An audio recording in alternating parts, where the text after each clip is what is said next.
আগামী ফেব্রুয়ারি মাসের পূর্বে প্রবাসীদের ভোটাধিকার নিশ্চিত করা সম্ভব নয় বলে জানিয়েছেন সংযুক্ত আরব আমিরাতে নিযুক্ত বাংলাদেশের রাষ্ট্রদূত মোহাম্মদ তারেক আহমেদ।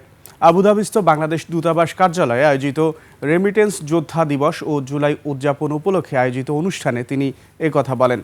আরব আমিরাত প্রতিনিধি সাইফুল ইসলামের পাঠানো তথ্য ছবিতে নাইম আহমেদের ডেস্ক রিপোর্ট।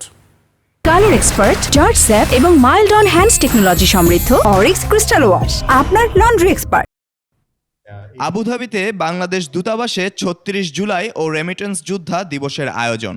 যাই হোক, আপনাদের সকলকে এতে রাষ্ট্রদূত তারেক আহমেদ বলেন, সরকার আন্তরিক হলেও আগামী ফেব্রুয়ারিতে নির্বাচনের পূর্বে প্রবাসীদের ভোটাধিকার প্রয়োগের বিষয়টি নিশ্চিত নয়।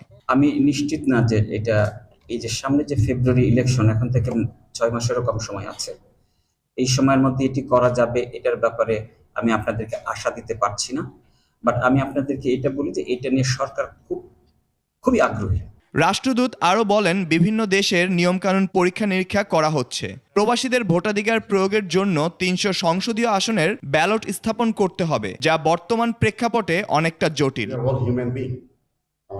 অনুষ্ঠানে অংশগ্রহণ করেন আমিরাতের বিভিন্ন বিশ্ববিদ্যালয়ে শিক্ষকতায় নিয়োজিত বাংলাদেশি অধ্যাপক, পেশাজীবী, কমিউনিটি নেতৃবৃন্দ সহ সাধারণ প্রবাসী বাংলাদেশিরা। পরে জুলাইয়ে নিহত শহীদদের স্মরণে আত্মার মাগফিরাত কামনা করে দোয়া ও মোনাজাত করা হয়। Naim Ahmed, desk report, ২১ television.